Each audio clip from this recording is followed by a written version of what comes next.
Well, look at that. Here is the live stream. This is our first live stream of 2023. Here from the illustrious Bombshell Miniature Studio. You can get kind of a shot of where I'm sitting here in the studio with all of the cool stuff sitting behind me and so forth. But tonight I'm going to be sculpting in ZBrush. And if you guys can see the chat, I don't know. Let me see if I can open this up real quick and see if the chat thing is working. If you guys want to talk to me or send some messages and stuff while I'm working on some things.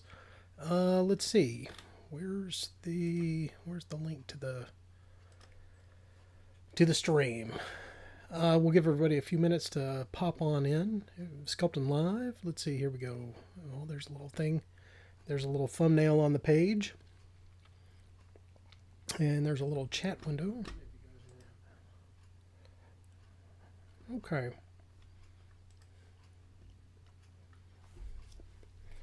I'm going to test it out by typing something.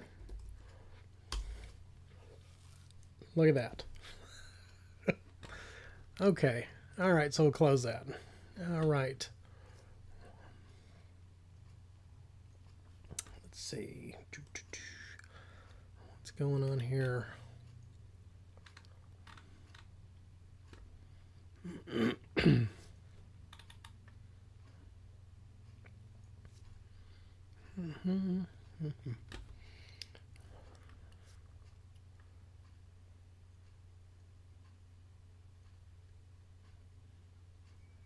Okay.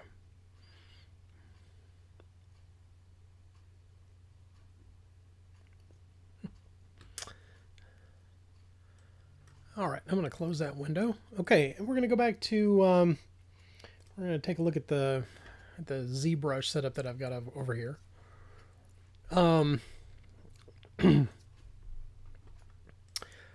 This is a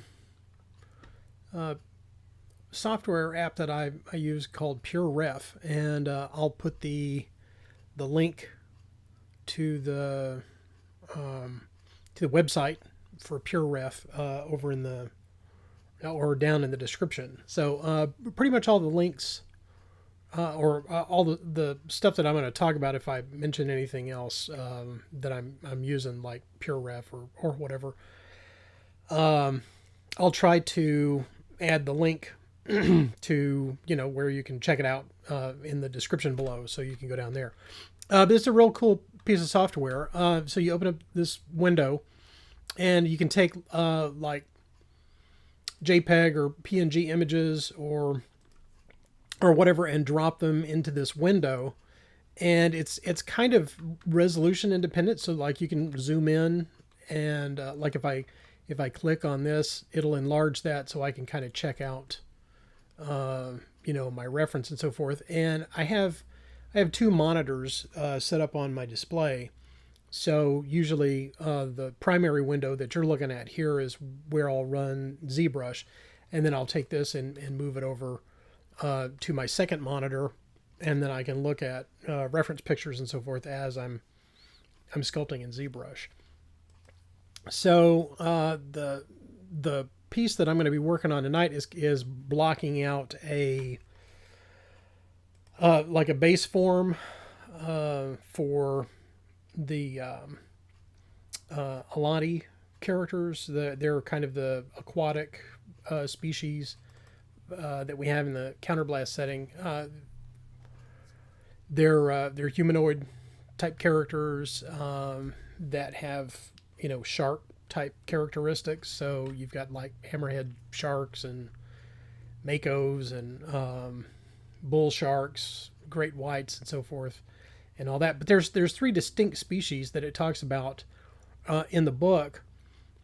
The Piswan, which will be like a species similar to this, and then the Pisegriff are larger, more muscular, powerful, bulkier. So those are going to be like your bull sharks and the great white sharks, that sort of thing. And then there's the Pisci, which they're the ones that are attuned to they're more attuned to psionic powers and that sort of thing. And they tend to be like really frail and sickly looking. So they're very weak physically, but they're super powerful as far as their psychic ability goes. So they've got a lot of, offset, in that. So, so in this regard, what I'm going to do is try to, is create like a base figure that I can kind of sculpt, make changes to and sculpt, different iterations of the Alanti off of that one base mesh. So for example, here, let me see if I can move this window. Let's see, let me get that out of the way. The only thing that kind of irritates me a little bit about Pure Ref is that all of the hotkeys are like completely separate than like you would expect to find in Photoshop or pretty much any other graphics application. So unless you go in and like remap all of the hotkeys to something else, it's like to navigate around, it's like you have to press different keys in order to grab it and move the windows around. So it's kind of frustrating sometimes unless you remember what they are. Sometimes I have to look them up. But the cool thing about the software is like, say you can grab this and resize it, or move it around. And, so you can kind of arrange the pictures, however is most convenient for you in order to, keep track of your reference. So you can group things together. So for example, like these pictures that I have of, Unagi, see, I can put all of those together and look at, his, this sculpt in different views. And so the reason that I put all of these, sculpts together, these particular reference pictures, and particularly this, earlier version of Unagi, is I'm going to be resculpting this in ZBrush, because this was originally sculpted in, polymer clay, called Bees Putty. And it's a really nice, it's super great polymer clay that comes from Germany, and it's got kind of a sticky kind of a quality to it. If you've ever used polymer clays like Fimo or Bees Putty, I mean not Bees Putty, but Fimo or Super Sculpey or any of the polymer clays like that, they're very dry. In other words, if you tried to soften them up and like stick them on armature wire just directly or on any kind of form in order to sculpt with it, it won't stick to it. So you wind up either having to put some kind of like super glue or an epoxy putty, like green stuff or whatever, on your armature first before you can actually stick that Bees Putty or the polymer clay on there. But the Bees Putty, actually, you can stick it directly on the wire and then bake it and then add more Bees Putty to it, so you can build it up directly on the armature. It's really, quick to use and easy to start sculpting with like that. Plus, as opposed to epoxy clay or epoxy putties, it stays soft until you bake it in the oven. So, like, with a figure like this, it's like, well, I could continue to work with it. So I could, block out the head section or whatever, and then go back and then cut in or add a stamp, for the texture and so forth on there that I wanted to, and it would keep its shape and stay pliable until I baked it, so I could go back and texture it and add details and work on it as long as I want. And then when I get it to the place that I want, then I would bake it, and then it would be firm enough to make a mold. But in this regard, so I put this in the reference because what I had sculpted in Unagi's costume were certain Alanti distinct, cultural design elements. And so, as I'm looking at his costuming and everything, I wanted to keep this as reference that I could go ahead and transfer over onto the digital sculpt so that the look of the characters would remain, consistent across that. It looks like, hey, we've got a couple of folks in the chat. Cool. So we got Eli and hey Shane, thanks for dropping by. I know it's pretty late in the UK over there. It's like it's after midnight now. So thanks for, staying up and sticking with us, or sticking with me as I kind of go through the sculpting and stuff. So hopefully you guys can hear me okay. Because I've got to kind of move the microphone around to see some stuff. But anyway, so what I'm working on here is we're going to be doing these shark dudes. And so I've got all my pictures and everything lined up so I can go and check kind of what I want to do. So these two sculpts down on the end that I've got here were originally drawn by Izzy Collier, which is the primary concept artist over at Reaper Miniatures. And she drew these two fish characters for us, like before the first Counterblast game came out, as just, some rough. So it's her costuming here kind of looks a little bit, Han Solo-like in a way. But the cool thing that she's got is this collar that's it's kind of a breathing apparatus, and it's I guess it pipes water through their gills or something around the neck or whatever. But the rest of the costuming is very Han Solo like. I like the chevrons and stuff, on the pants and everything. This is a very Han Solo style belt and blaster. But again, this proto Star Wars type stuff. That's cool.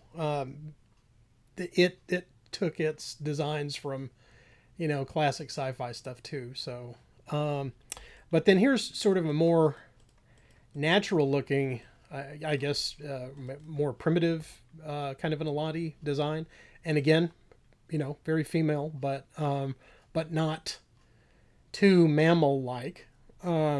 And what's really cool about this is the kind of the flipper stuff and the fin on the arm. So I tried to kind of incorporate some of these elements, and I really dig what she was doing with the hammerhead shark look on that. So there's a lot of really cool things that you can do, with this sort of a look to kind of give it, some kind of a different look than just your regular shark head, kind of stuck on there.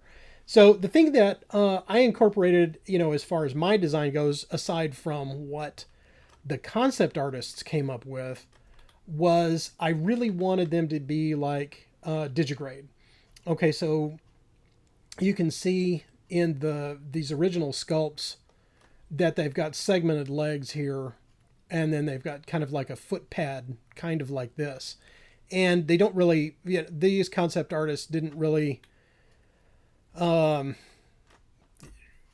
accentuate the, as much as I would like in the digigrade styled leg. But you can really see that in the Unagi sculpt, where it's like, his knee is here, and then there's this calf, and then it goes down to his heel, which is up here, and he walks kind of on the toe section. And I really like that because it creates this really, angled sort of a pose that just automatically kind of lends itself to, forward momentum, even if he's just standing there. He looks like he's moving. So there's a lot of, Frank Frazetta influence and that kind of thing, where it's like, well, even if they're standing there, they've got to look like they're moving.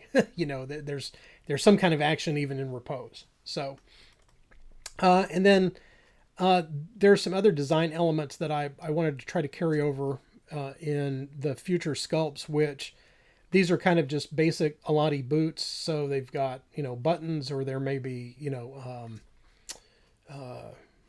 clip, oh man, I don't know what, not buckles, but clasp, to kind of, hold the seam together.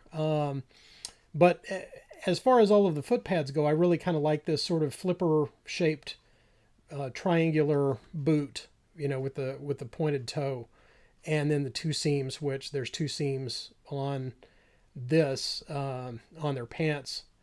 And I think I carried that over onto the Unagi sculpt also, that you can see he's got a seam, an offset seam here on his pants. So even in their own GDF armor, there's a little bit of that with this angular sort of look with the armor around their thighs and so forth. So anyway, so these are the things that I try to keep in mind whenever I'm blocking out the costuming or whatever on the figure. And then, over the top of that, I can always add, pads or pouches or other equipment and that sort of thing. And so really, even though these particular concept sketches, they don't really have the exact anatomy of the Alanti that I'm looking for, there's still a lot of really cool ideas as far as like their costuming and so forth, because like whatever this ribbing is along their bracers, and I guess whatever this is, maybe like an undersuit that's kind of segmented, and you can see kind of in between I guess maybe these are armor sections here. They may not be. It may just be, other, like padded fabric or something, on their costuming. So anyway, but this is also got kind of a lot of like the X-Wing pilot kind of look to it in a way, particularly with this collar or whatever for some reason. So, I can always go back to these sketches and kind of mine them for ideas. It's like, well, maybe I want to put a belt or something like this on one of them. She's got a fur mantle, on here, which is kind of interesting. It's like, is it fur, feathers, or whatever? I don't know. But it may look cool. So there, having this stuff handy is really great, to be able to look at and kind of see, okay, well, what what's going to help me detail out the figure once I get to that point. So what I'm going to do is I'm going to go ahead and move this out of the way. So I'm going to put this over here on my other monitor.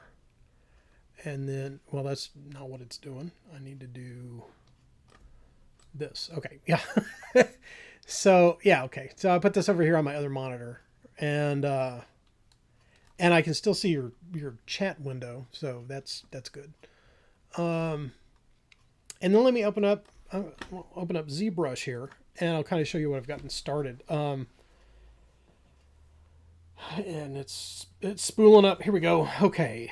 So this is what I've gotten blocked out so far in ZBrush for our kind of base Alanti anatomy, right? So this will be like, male anatomy, and then I'll go back and make, changes to that to kind of give it sort of a more feminine profile. So what I've got here is different parts. So here again, I've got just a blob for the foot section, where it goes up to the heel and the knee, on up to the leg, to kind of to give that digigrade form, segmented leg. And I've started blocking out a couple of different heads. So like this is kind of the baseline shark head.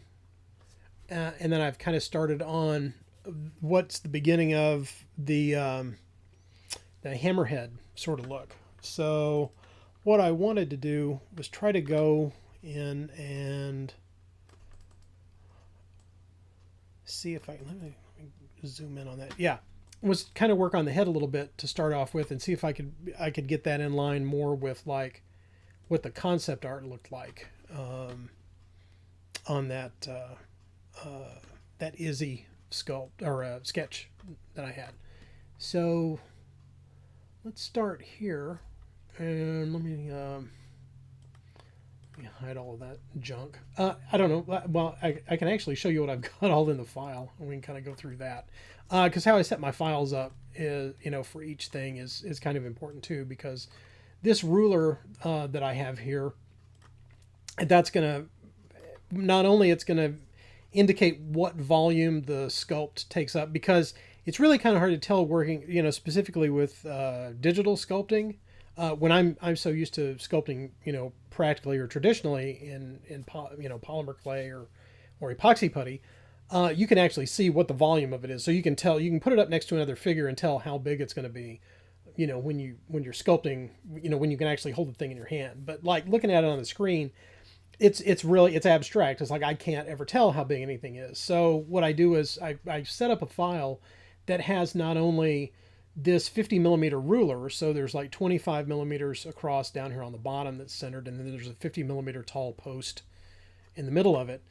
And that's going to give me like a frame of reference, and I center it right in the middle of the file. So you can turn the floor on if you want to see, like a grid pattern. These are all, I've set this all to like 1 millimeter grids, so I'll know, this is how big everything is. And then I just replicate this base file anytime I want to start a new sculpt, and then I know, okay, well that's how big the stuff is going to be, just right off the bat.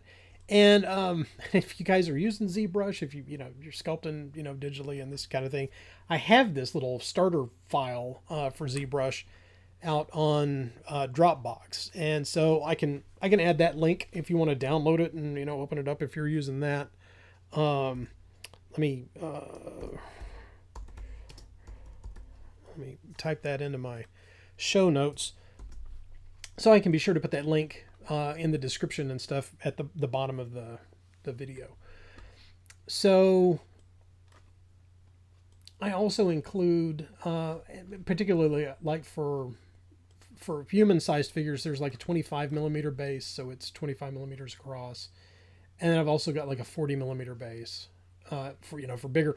So like when I go back to sculpt Unagi and he's bigger than a regular Alanti type character, then I'll know that it's like, well, I don't want him to spread out more than 40 millimeters so that he'll fit on that base. And then I've just got like a base figure. So here's Brackmaxter. That is just a average human-sized character, and I usually put that in there as a reference file or as a reference model too, so I can kind of gauge, well, the proportions, and it's like, well, are they too tall? Are they too wide? Whatever, and it kind of keeps my digital sculpt in line. So I've kind of got a virtual reference model, in the file already sized, according to the 25 millimeter base, so that I know how big it is. And then, I always keep on my sculpting desk, I've got a little, print of, or actually this is a resin casting of Brackmaxter. I don't know if you can see that with the lighting and stuff, but, so I keep that right here so that I know, and I've got like a little ruler with millimeters and stuff on it, so I can kind of, reference all of this stuff, even though it's on the screen. I know, well, this is how big 10 millimeters is. And after doing this for like 15 or 20 years, you kind of know this is a millimeter. This is 5 millimeters. It kind of ingrains itself after a while. So anyway, yeah. So I've got all the basic parts and stuff in here, and then in addition to the ruler and the bases and all of that type of stuff, then I let me turn that off. Okay. Yeah, there we go. Yeah. So like all of these parts are separate pieces. So I'll turn on polygroups here so that you can kind of see it. It's going to color the mesh and everything so you can kind of see what we're looking at. So I've got the head parts broken off into like their own individual parts.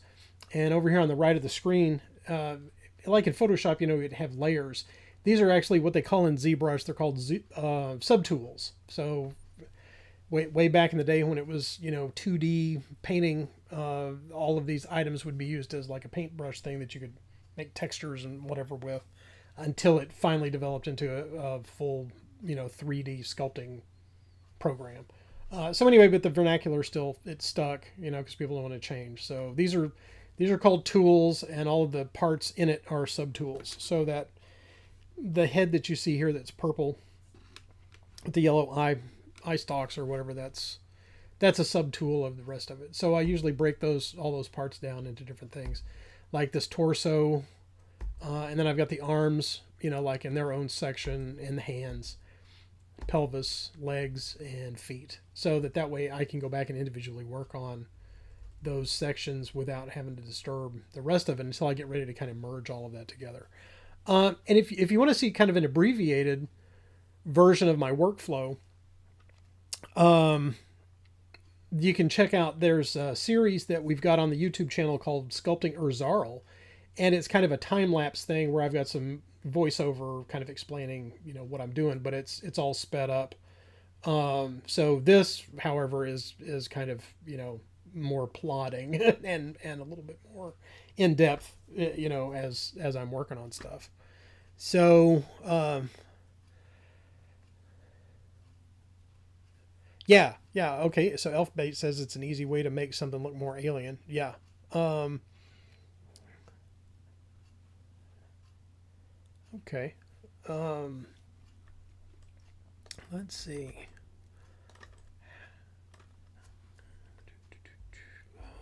Okay, in the body.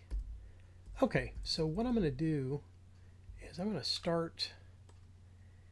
I think I'm going to start here, and let's see if we can try to get this looking a little bit less bug-like and a little bit more shark-like. So let me see if I can move this down. Okay, and you can see that the mesh is very segmented right now. So like there's all of these, and I can turn on the segment lines where you can see the mesh itself. I tend not to want to sculpt with that because it's distracting. So I try to start out with a very low res mesh, low resolution mesh, and it makes it a lot quicker and a lot easier to move stuff around. So then you can go and hit the X key and turn symmetry on so that whenever I sculpt or move something on one side, it mirrors it and does the exact same thing on the other side. So you can see there's a little dot over there that shows where your corresponding cursor is going to be. I don't usually sculpt with a lot of brushes. All of my brushes that I use really are like down here in the lower toolbar. Mostly I use Move and Orb Cracks to sculpt with. And then I've got these other ones in there for like special things. If I absolutely like, oh, I need to do this particular thing, then I'll grab that and use it for that one special thing that I'm doing. So, but most of the time it's just moving stuff around. So a lot of the times I'm using a mouse to do this type of thing. So let me hide that. What I'm going to do is mask off the main head so that I can go and move these eye segments and kind of shape those a little bit more like how it is in the art. So this is where the eyes are actually going to be. So we're going to kind of move this up a little bit. I kind of want that to blend. Kind of smooth it.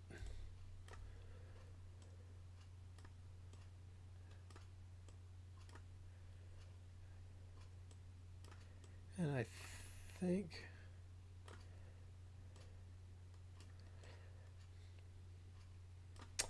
this looks like it's going to come right down out into the nose. So I'm going to pull that down as far as I can and kind of bring this up here. And I want this to be kind of a smooth transition across here, because once I increase the resolution of this, then I want this to be, you know, seamless as much as possible, and then I'll merge these two meshes together. These are actually they're still two separate objects, even though they're on the same layer in the same subtool, as it were. So I can click on this and I can hide that and see that these two objects are still independent of this object here. So that way I can, and then I just ruined my mask. So let me mask that again so that I can manipulate this mesh without disturbing the purple mesh underneath. And here, I'll go ahead and turn that off, so if that's distracting too. And it may be kind of cool if, like, the back end, according to the art, it kind of sweeps inwards, and then the eyes kind of sweep back like this.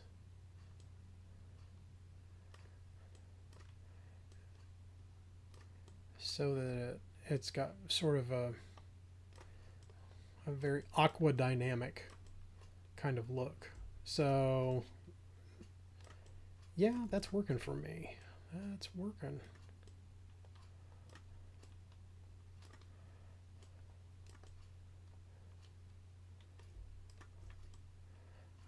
I think what I want to do is I want to make this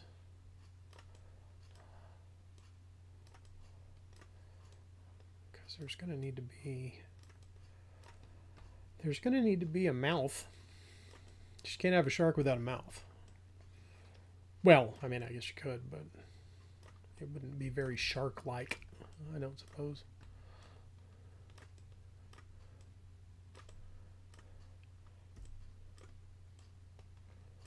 So, and a lot of this is trial and error. It's pushing stuff around until it looks like, yeah, that's kind of the shape that I'm wanting it to look like. So what I'm doing at this point is just looking at the overall form. I'm trying to work from the most general kind of shapes to the specific type shapes. Let me reduce the size of the brush there, and we'll kind of do this a little bit. Okay. All right. So yeah, and then I can start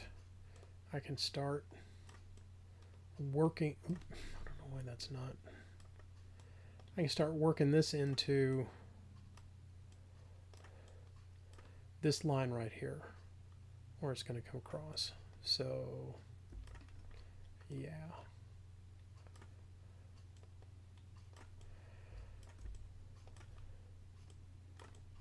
Okay. So I'm pretty happy with that initial shape for the most part. So what I'm going to do is I'm going to go over here and increase the resolution on it. So I'm going to divide the mesh so you can see that it's a lot smoother now. Let's divide it one more time. Okay. And then set that. Okay. That still looks a little lumpy under here for some reason. So let's kind of smooth that a little bit more.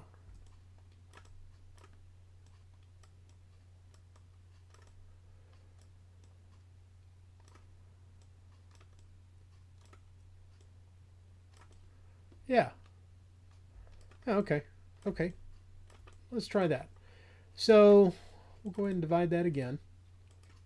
Okay, and then what I'm going to do is I'm going to what they call Dynamesh. I'm going to create this all as one mesh, and you'll see kind of how this works. Let's punch up the resolution on that to 512, and then I want to project it so that the original shape of it will be projected back onto the new mesh. So I'm going to click that, and then oh boy, that was quick. Okay. Okay, so now what it has done is it has created one single mesh out of these two meshes. So if I go over here, I can, well, let's see, wait, yeah.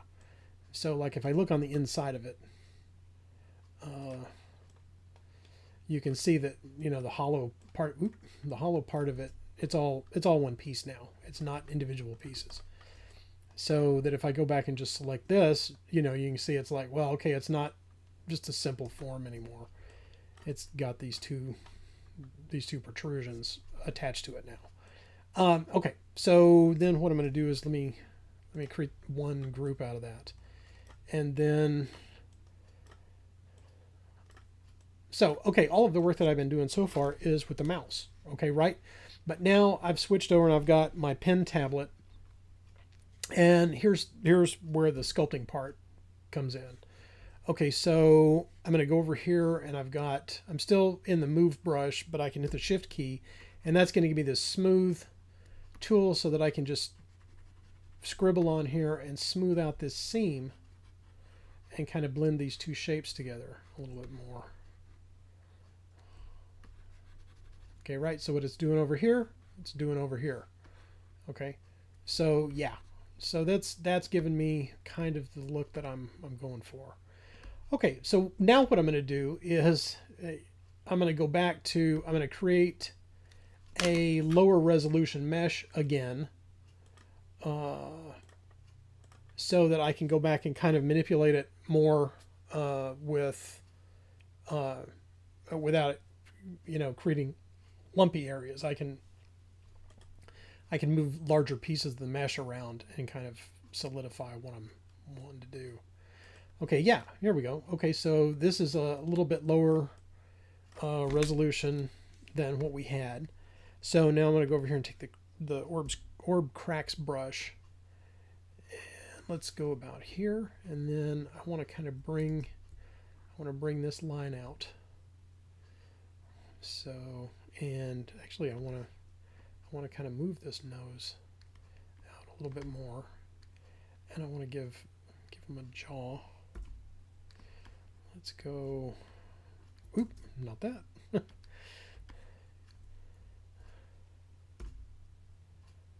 go here.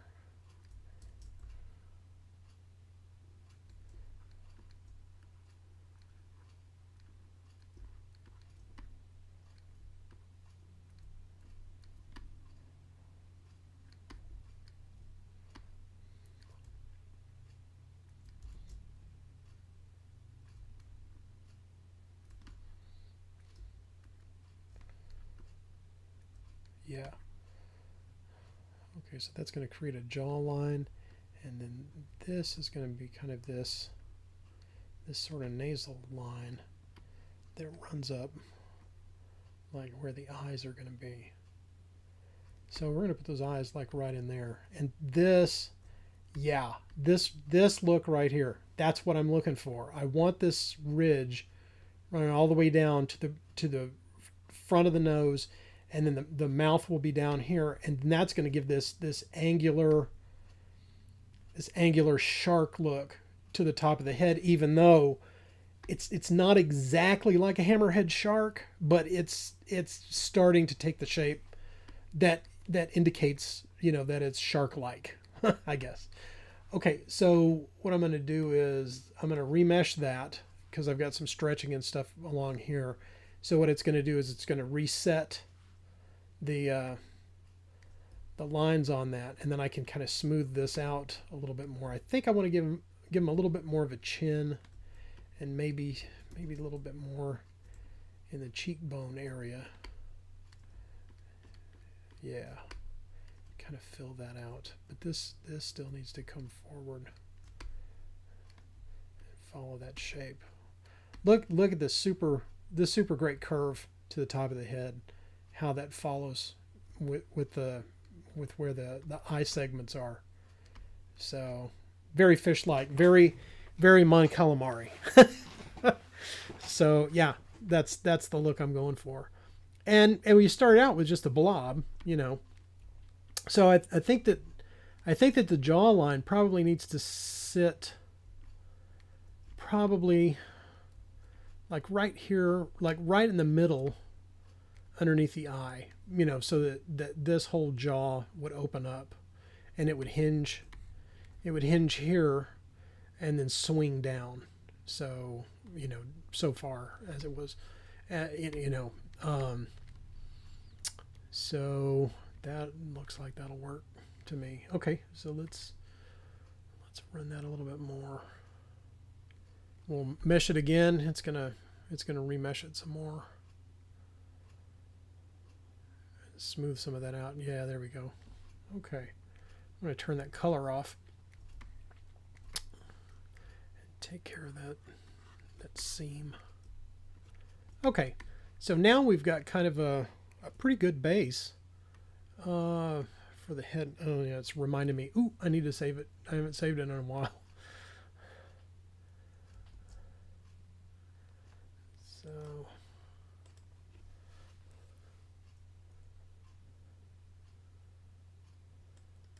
okay. So let's give him a little bit more of a brow ridge. Right? Right, yeah. Here we go. And then we'll set that in a little bit more. Wow. Okay. So let me grab the move brush, and I'm going to move this up.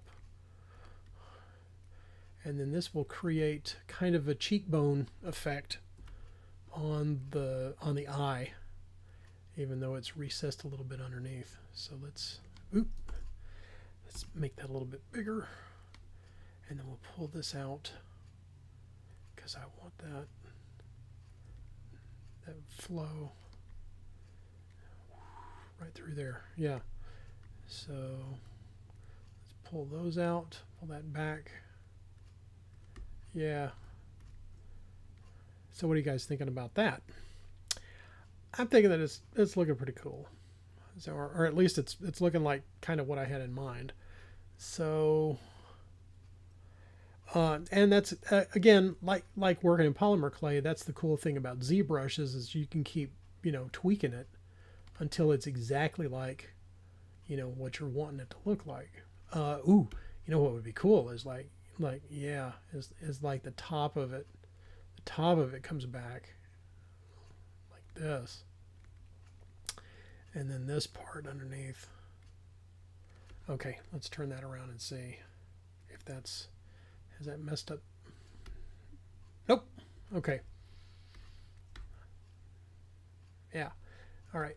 So I'm going to remesh that one more time because I've got some stretching and stuff along here. I want to make sure that there's plenty of resolution in this area now. You can see how it's remapped the mesh across that. So when I sculpt the eye segments or whatever in there, you can see that that's really gonna give us the right resolution for what we're trying to do. So let's clean up some of these seams.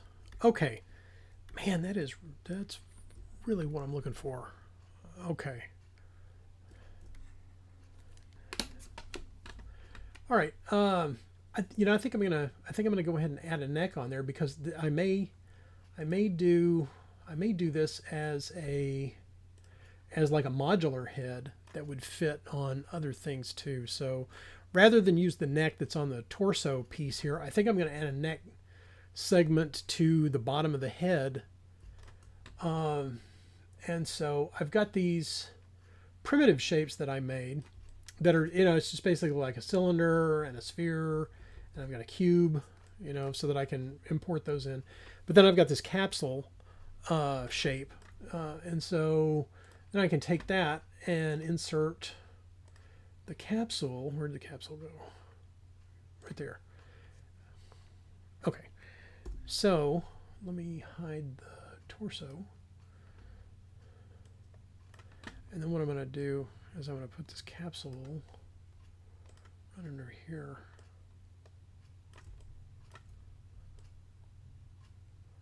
Let's see what I'm going to do about it. Try that. Okay. Let's go back.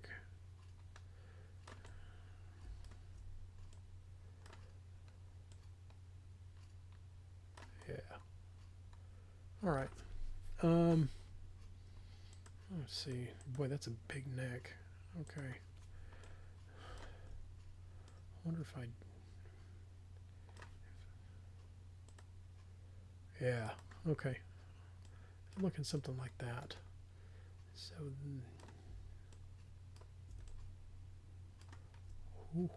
Coming out of the top of the head. Okay. All right. So let me trim some of that off.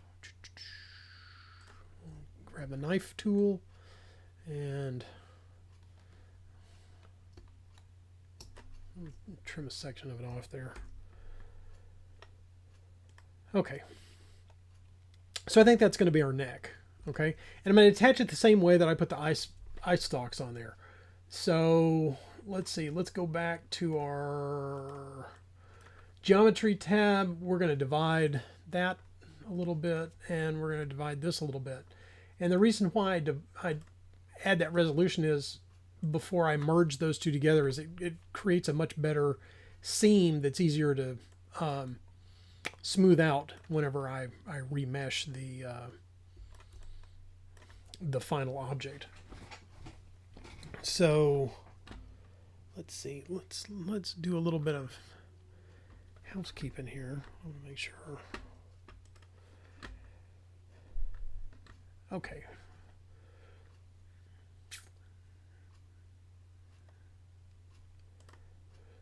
Okay, so we're going to take these two objects. I'm going to merge this one down. Let's see. Always okay. Yeah. Okay, so now I've got those on the same layer. They're the same subtool. And then I'm going to go back to my Dynamesh tab. And we're going to Dynamesh this just like we did with the eye stalks. Okay, and it's created that so you can see that the two separate objects now are merged together. So I'm going to re-polygroup that. So, and then let's kind of smooth out that neck seam on there. So let's get a little bit bigger brush, and then we'll just go and just kind of erase across there, kind of smooth that out.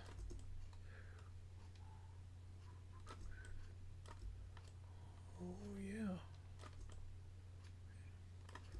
Ooh, I'm gonna have to take care of that ridge.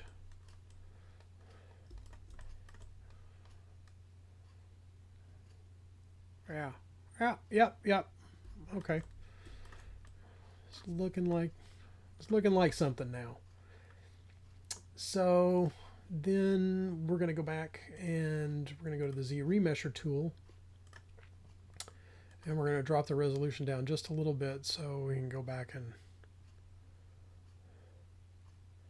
edit that down.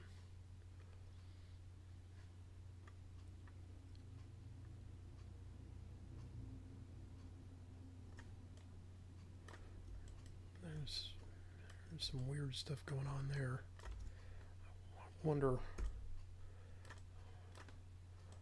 I pull that jaw back out.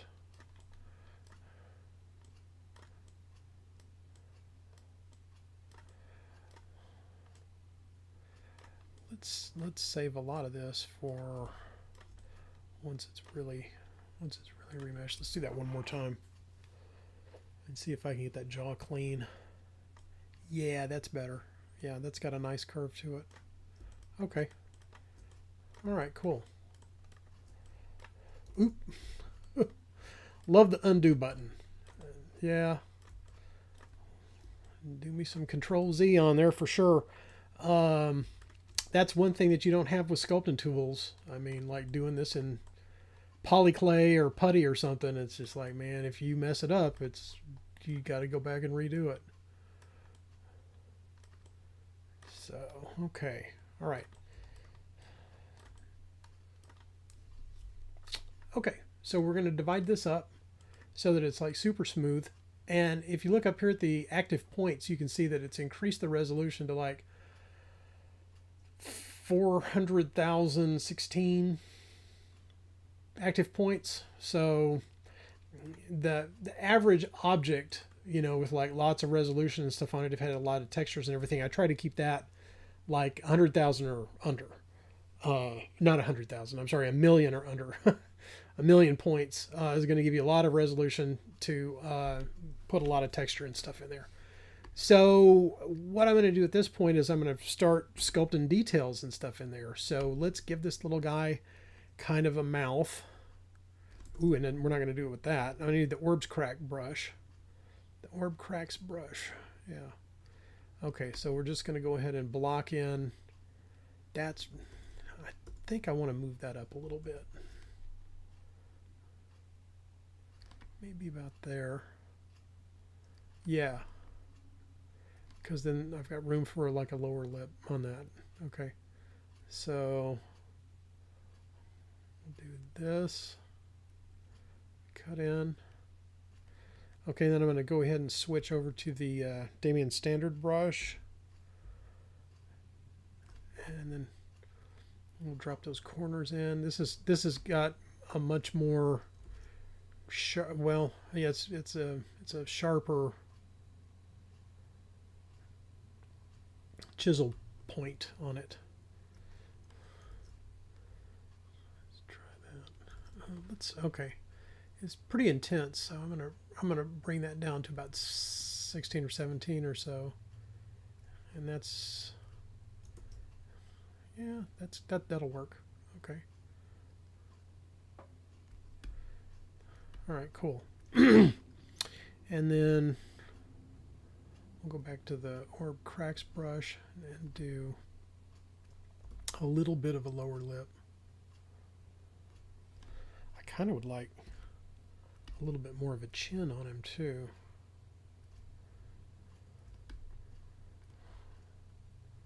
So we'll kind of smooth that out.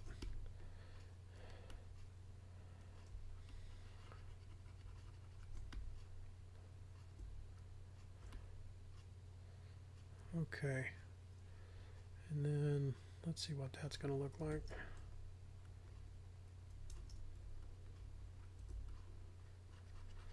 Gonna sharpen up that eye line. Yeah. Okay.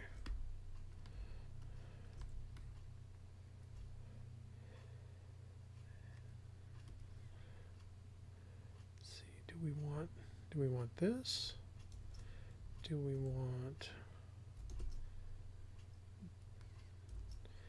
we even want nostrils? I think that's kind of redundant. It's like if he's got nostrils and gills. So I think I'm just going to leave that off. So even though there's nostrils in some of the art, and I know some sharks have nostril appendages there that they use for smelling blood in the water and that kind of thing, but this is kind of a sci-fi type of guy, so you know, maybe he doesn't have that. Maybe they don't have that. All right, so let's give him some eyeballs next. He's got to see stuff, right? Even if he's underwater, if he's not underwater, he's still got to see stuff. So okay, ooh, let's go back here. All right. So what I'm going to do at this point is I'm going to go back to my primitive file that I have, and I'm going to go pick sphere, and then I want to insert the sphere here. So bring that down. We'll put that over here, and then where's that going to go? Looks like it should be like right about there, I would imagine. Right about there. Oop. Okay.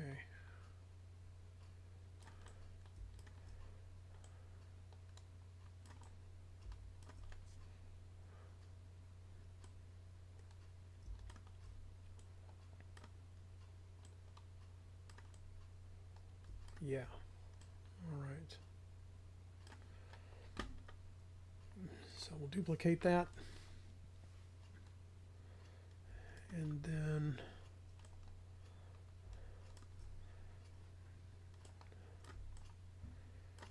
now we can kind of arrange it. Whoop.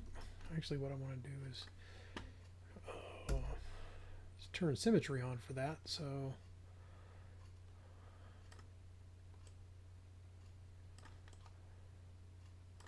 yeah, maybe something like that. Okay, so now we're going to have to go back to the head file, or the head part, and I'm going to go to the move tool, and we're going to kind of arrange the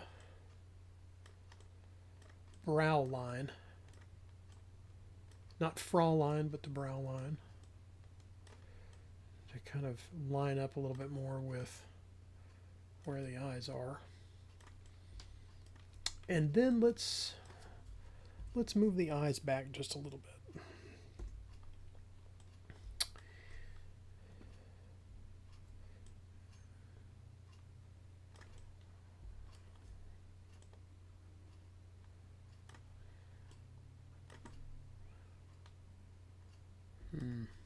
Okay, it's going to be hard to tell until I can start sculpting in the area around the eyes. Okay, so let's try to do a little of that. All right, so let's go back to our orb cracks brush and put, oop, I want to go back to the other layer. Okay, so that's probably where the socket for the eye is going to be.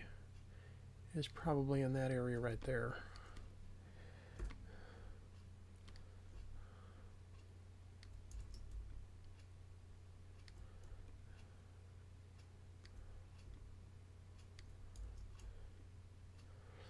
And the thing about this is, because it's a miniature, all of this stuff, that, you know, the eyes and all of the details and everything have to be like really exaggerated on it for it to show up in such a small model.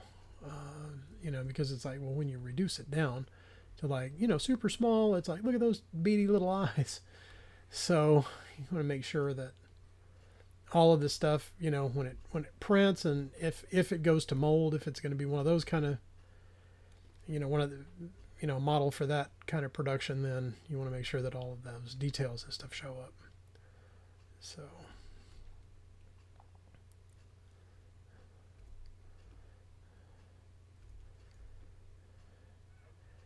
so basically I'm just taking that cracks brush and I'm just building up ridges around the shape of the eyeball.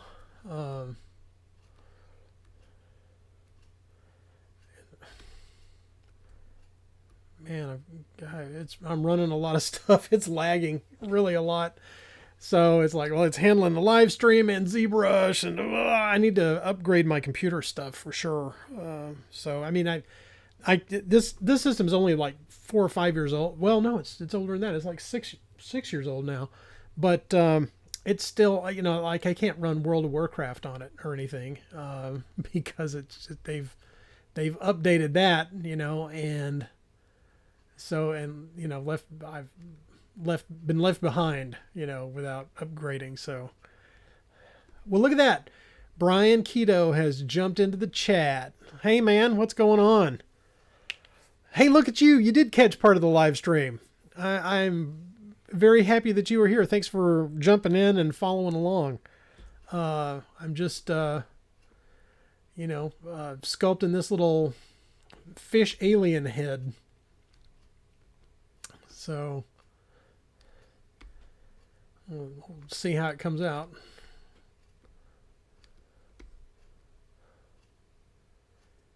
Okay. Let's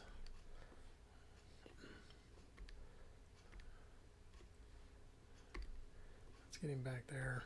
Okay, there we go. All right. So let's do something fun. What I like to do to kind of set the eyes off. So as I'm looking at them, I'm going to set their color. I wonder if it'll set their color if I just select RGB, color, fill object. Nope, there's no color information in that. Okay, so then what I want to do is I want to go here and then go here and then do this. Okay. So then what I did was I created a color just for the eyes. So now they've got kind of a shark-like look, you know, as you're looking at them. But anyway, so that'll kind of differentiate, you know, kind of what we have as far as where the eyes are and so forth. I can also go in and turn that off if I just want to see the sculpt. But even if I merge the eyes down onto the layer, they still show up. So that's pretty handy feature. You can go in and add materials and stuff like that to all of the different subtools. So how about, let's see if we can give this guy a little bit of texture and stuff on the top of his head here. So I'm going to go over here and check out my texture stamps. And I'm just going to pick the basic brush that I've got here, just the standard brush. And then I'm going to go and select its application. And like right now it's set to dots for, like, you know, painting on as a stroke. But then there's another setting for drag direct, which will allow me to take a texture, an alpha map, which is an image that's just in black and white, that it applies to the brush, and then I can just drag that onto the surface. And it creates these cool textures. So, and it's telling me I need to save it again. So let me do that before something untoward happens because it has crashed before and I've lost stuff and had to go back and redo things. So I want to save often. That's an important thing. You know, and working in polymer clay or putty or something like that, you know, it's like you can work in sections of it and then bake it, and that's kind of like, you know, saving it in a way, and then you can go back and add more material onto it and then continue to sculpt. So it's let's see, let's go to, okay, we're going to go to textures. That's not what I want. I want alphas. So alphas are going to be, and ZBrush comes loaded with like a bunch of these like stock textures or whatever. And I don't know if there's anything in there that's going to be, that's kind of noisy. Let's see. What I want is some kind of like cool scale patterns. It's like some of this stuff I use for like Edo tentacles and things. But then I've got I downloaded a library of textures. So let's see if there's something in that. Tileable alphas. Let's go.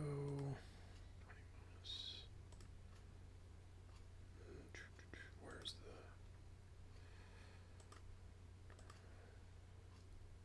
scales? Let's see what you got in here. No. Yeah, that's not what I'm looking for.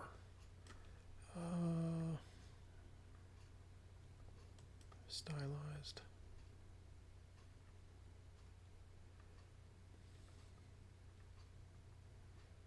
See brushes. Well, there's some dragon skin. Yeah, there's probably something in there. Let's see. Yeah, there's some cool stuff. That would be cool.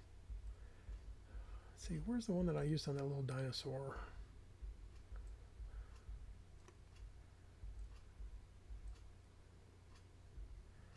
I thought there were some that were groups.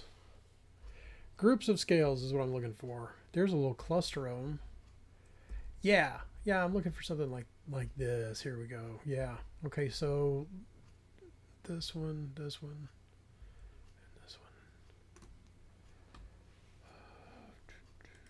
Let's go here.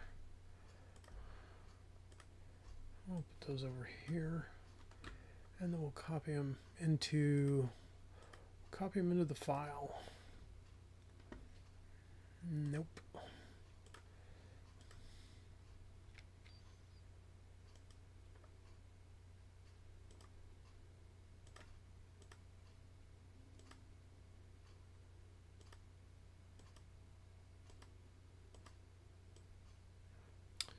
I could actually just do this a little bit faster. Go back to character. Go back to my character folder, and then we're going to put that. Copy those over into the alpha folder so I can get to them a little easier.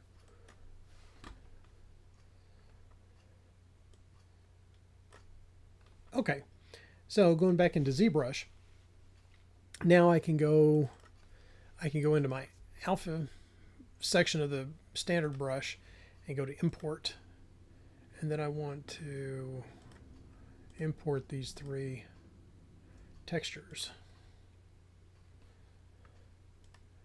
Okay, so this is what it's going to do, is that kind of thing. So I can see there's like a ridge around that, so I'm going to have to go in and tweak the alpha. Not one of my favorite things to do. So you would think that if you downloaded a set of alphas that it should be ready to go. You know, it's like you can just use them right out of the box, but apparently not. So I'm going to open up this side panel and then go over here. And then I want to, where's the modify? And there should be something for contrast. Yeah. Crank the contrast up a little bit.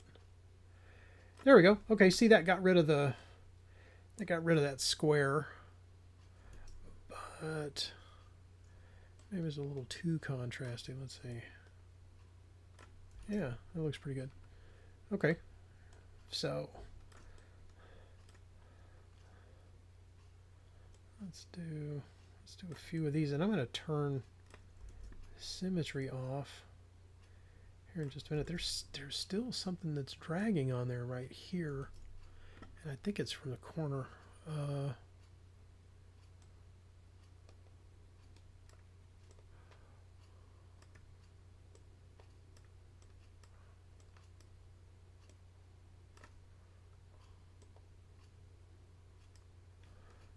try that. That's even worse. Okay. You're killing me here. All right, we just may have to cover that up with another texture. So, okay, so we'll do a little bit of that.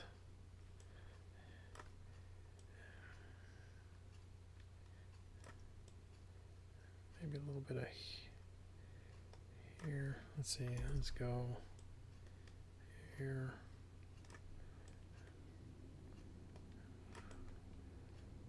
All right, that'll get us started. And then I'm going to go back and then let's see. This is the one I'm using. Let's try and see what this guy looks like. Okay, let's go. We're going to turn off symmetry and then give him a little bit of asymmetry across the middle section.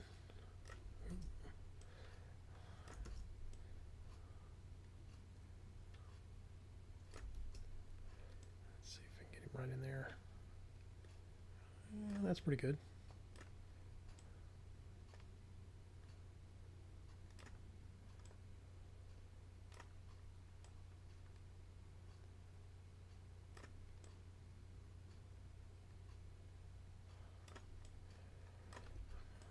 Polish some of that out.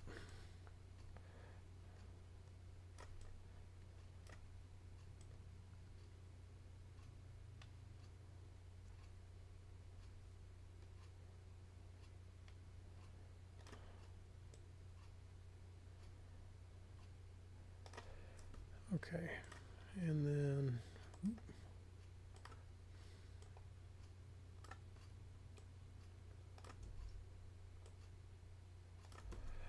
let's turn up the intensity on that a little bit, and it'll make it. Yeah, let's see.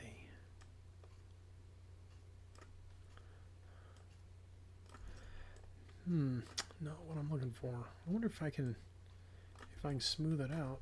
Yeah, that makes it weird looking. Okay. Let's turn the contrast back down. Still. Yeah, no, I don't like that. Let's go back to one of the other ones. Let's say turn the intensity down. Turn that intensity down.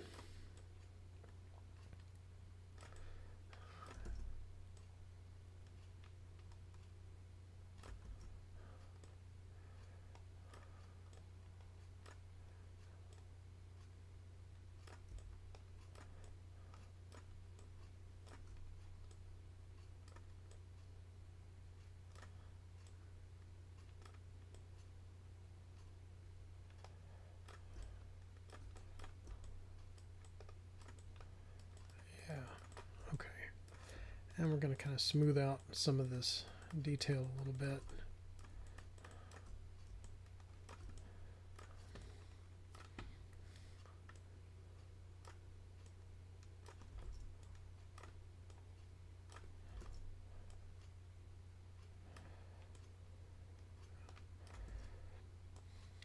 It's all just wash, rinse, repeat. And you get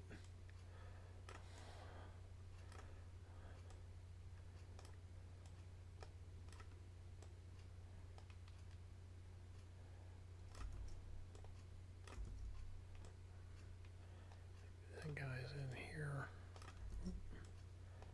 A few little tiny bits in there. Yeah. Oop.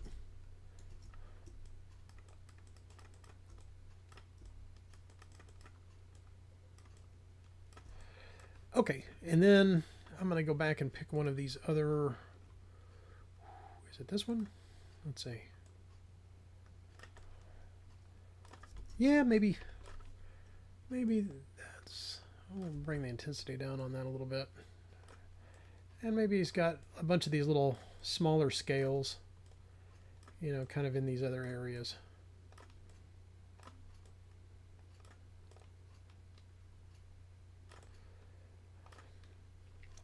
Actually, well, I can't do it now.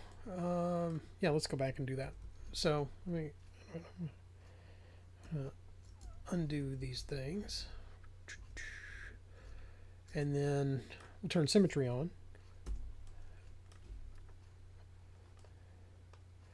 And then that way, when I map this, I don't have to go back and do the other side. Because you're not going to be seeing both sides at the same time. I don't know, you might. It's a little tiny miniature, so it might be possible to see both the sides at the same time.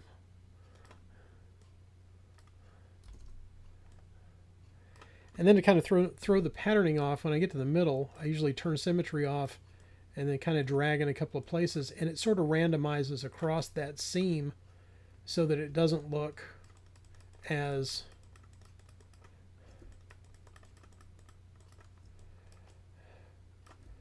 pattern-like as it normally would be. There we go. Okay, might put a few little details in between some of these other things, but again, this head is only going to be like, you know, 6 millimeters across at the most. So a lot of this stuff, you know, you got to be really conscientious of, you know, how big these little these scales are going to be.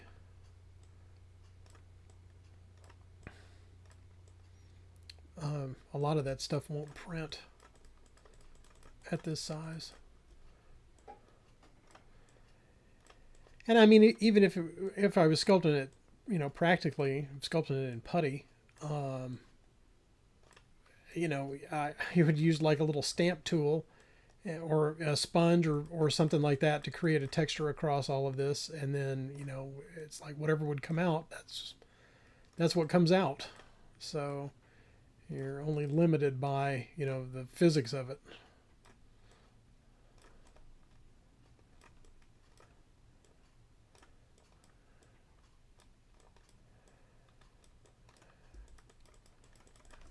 Okay, so there we go. So that's pretty convincing. That's a pretty convincing shark head for what we've got so far. Then I may let's do some of this stuff. Let's go. I'm gonna grab my slash tool here, and it's loading. Okay. Yeah. All right. How do we want to do that? Yeah, we want to do it like that. Okay. So we're going to ratchet the intensity down on that a little bit because that's super. Yeah, there we go. Okay, let's go stroke. And then there's a lazy mouse feature which really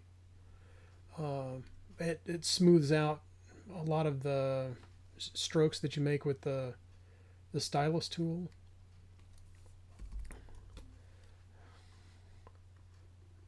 That's gonna, yeah, there we go. So yeah, so it's gonna slice in, you know, some gills on the side of the neck. So that's a really handy thing. Of course, I don't have symmetry on, so let me turn that back on, and we'll put a gill here. Let's see, and here, right? Yeah, okay. That's looking very Alanti-like to me. So, okay. I'm convinced. Yeah. Go back and back to the orb cracks. Kind of define this a little bit more. Create a little bit more definition around the eye.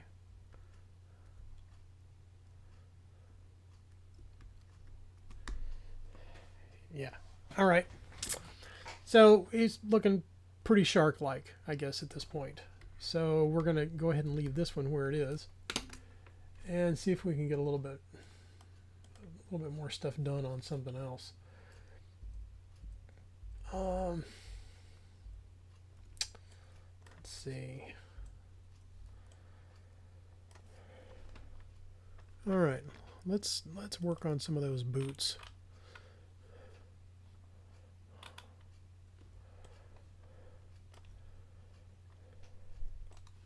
Okay, so I'm going to go back to my reference pictures and let's see, where do we want to start?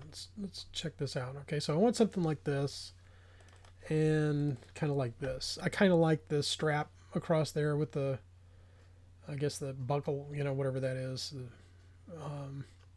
And these little buckles and stuff on there are really cool looking. So let's make an Alanti boot. So we'll see how much time we got for that.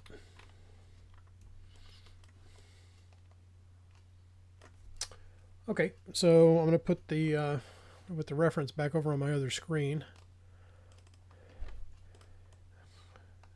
All right, so we're going to hide this, and we're just going to work on this section right here for now. So what I want is I'm going to make a copy of this so that I can make just a boot. So let's duplicate, well, here, we'll merge that down, and then we'll just duplicate it. Okay. So all I need to start with, I'm going to go ahead and close that, is I need this and this right here. So I need this foot. Oh, I thought these were, yeah. Okay, I need this foot and that leg. I don't need that. So let's reverse that, and then I'm going to delete all that other geometry. So now I've kind of got this section right here to work with. Okay, so according to the previous sculpt, let's see, let's orient this a little bit more so that it's easier to work with. So let me get a little gizmo, and we can kind of rotate that around. And then we'll put that here in the middle. We'll put it on this base so I can get an idea of, like, you know, where it's going to sit in relationship to the other legs. Okay.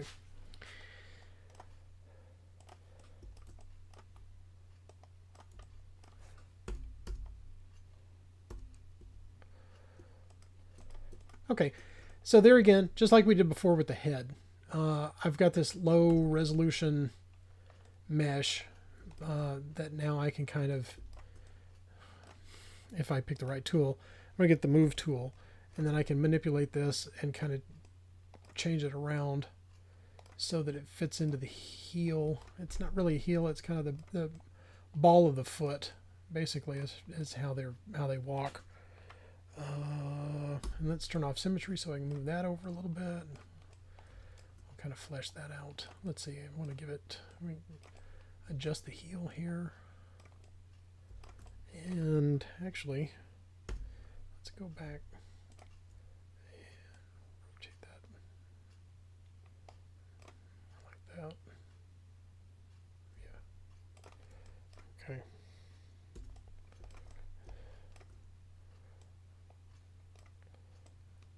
All right. If I'm looking forward.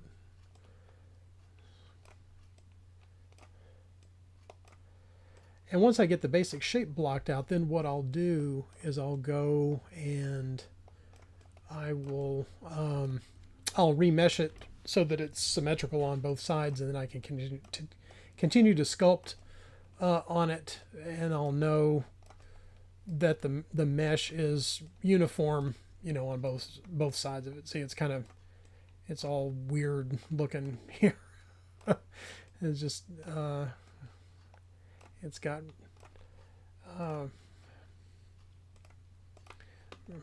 random geometry, I guess. So,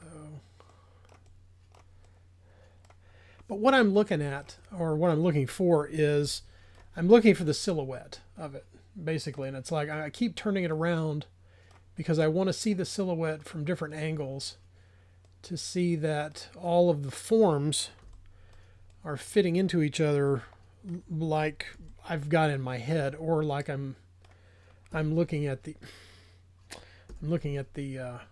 concept art or the reference sculpt. So it's just little tiny tweaks along the way. Let's bring that back out here. Okay, and all of that should remesh.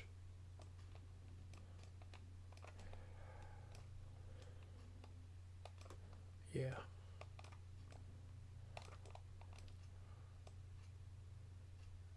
All right. Yeah, so that'll when I smooth that out, that'll flow right into there. So this will be a cool boot. Okay. All right.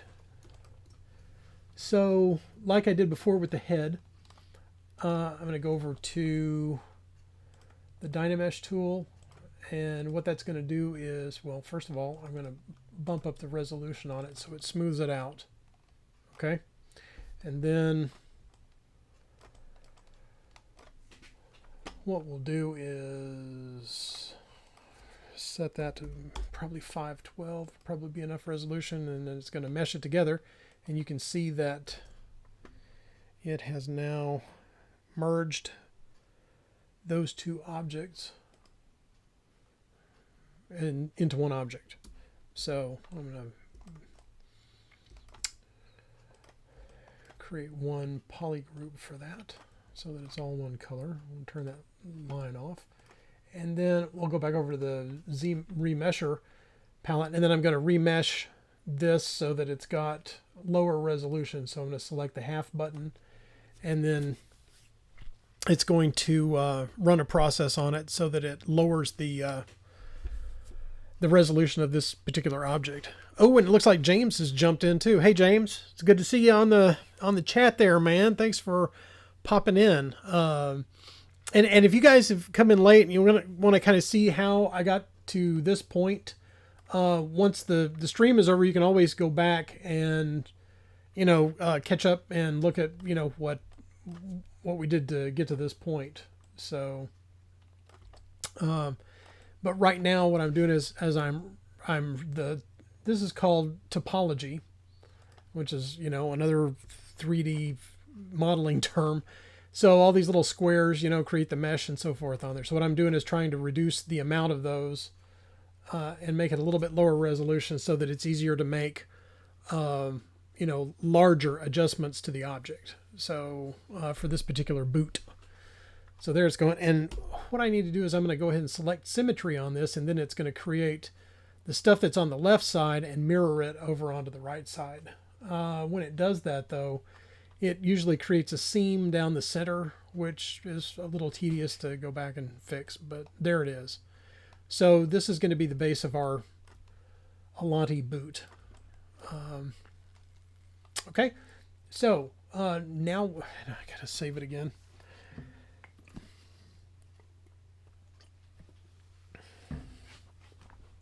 Okay, so now I can take this. Let me turn all this stuff off. And then I can smooth out this seam, smooth the seam out a little bit. Let's see. Let's make that a little smaller. And let's use, oop.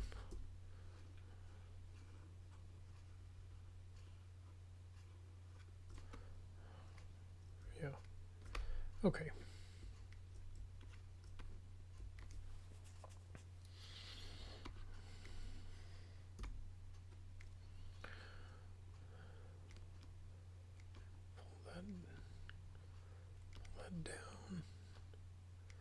Pull that down, we'll pull that out.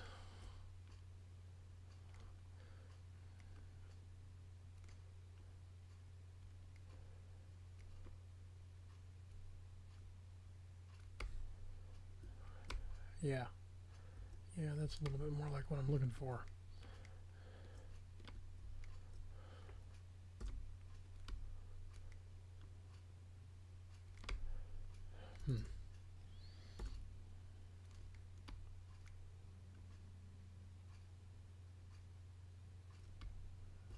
Yeah. Okay. So, then let's take care of that a little bit right there.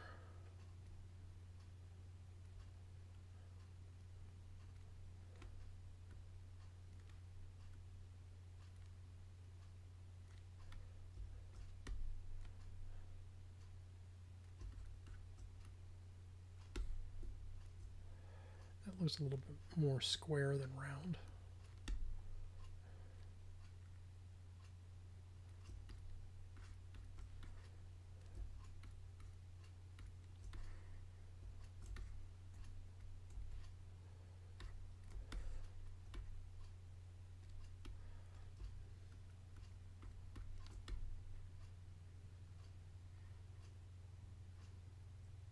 Okay. So what I want to do is I want to get rid of this on the top. So I want to create a nice boot top to it. So we'll just trim that down a little bit there, and then we'll remesh that again to kind of smooth out those areas. And then now I can actually start sculpting on it. So I've got the base form for what I want the boot to be. So I've increased the resolution up to, oh boy, let's add some more. Yeah, there we go, like 390,000, 360,000, 70. Yeah, that'll be good.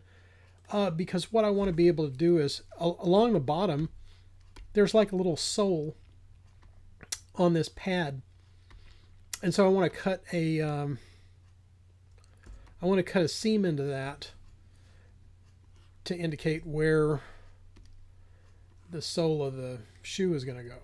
So, and do I want to use the word cracks brush? Well, let's see. Am I symmetrified? Let's try.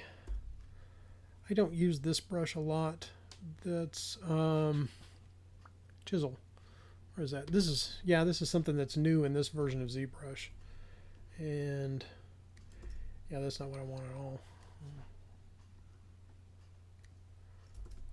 Boy, that's heavy duty. Okay, let's crank that down a little bit to about here. Nope, that doesn't help at all either. Let's see, I need to reduce the brush size to about there, and then I need to ramp this back up to about there.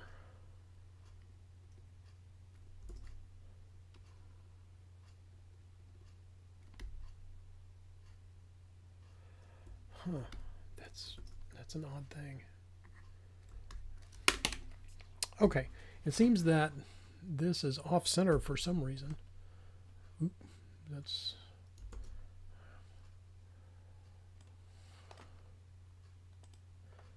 reset that.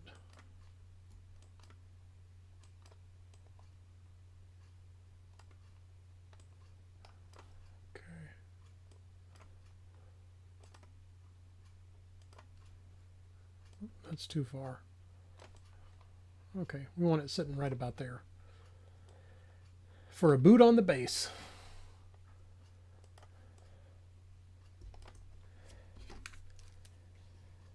Okay, so now if I go back and try to scribe that sole into the bottom of it, it should come out on both sides. If I turn symmetry back on. There we go.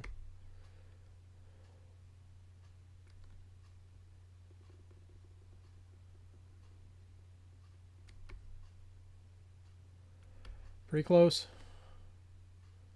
Pretty close.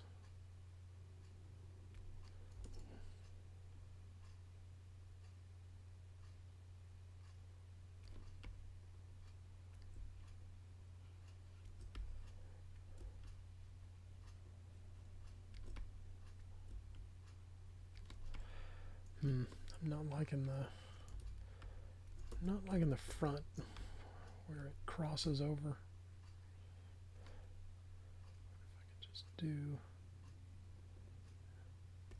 just pull a little bit of it.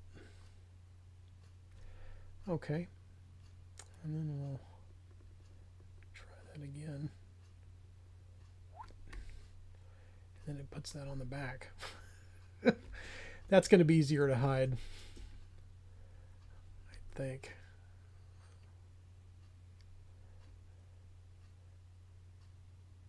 Yeah, okay.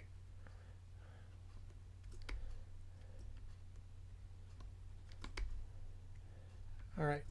Then there's another design element for some of the Alanti boots, which there's like a little triangle shaped toe piece that goes on there. And this is really kind of a fun sort of way to do that. Let's see, let's go back to here. Okay, I'm gonna need a mask tool. So let's go to mask circle. Okay, and let's see.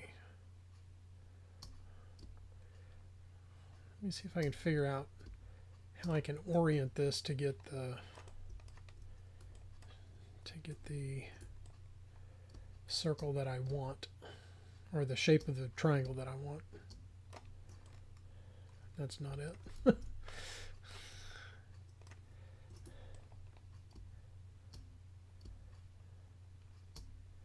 think it's going to be here. Almost. I think I need to make it a little smaller. Make it a little smaller.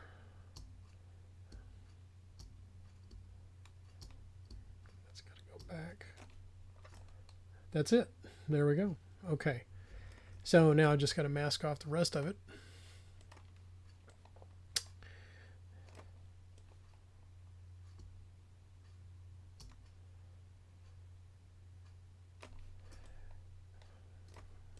Just a little piece. Okay, so now in order to create like a raised area on here, I'm going to go back and I'm going to turn the polygroups on, which shows me, you know, the color of the mesh. It's basically, it's just it's just a random color that it puts on there to separate it from other individual objects.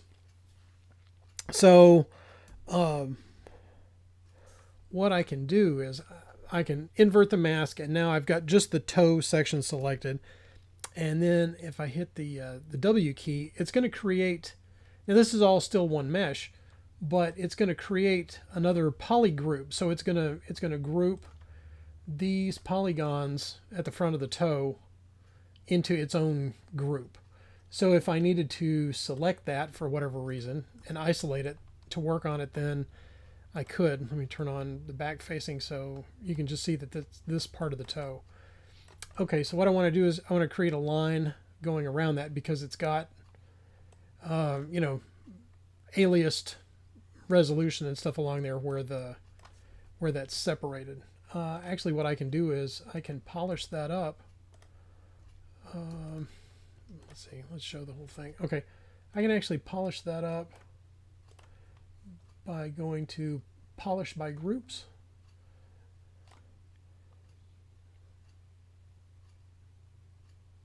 And it'll smooth out that line a little bit. So now it doesn't have as much of an aliased line along this group compared to this one, you know. So, okay, so what I'm going to do is isolate this part of the toe, and then I'm going to go to, in the geometry palette, there's this really cool little feature that's edge loop.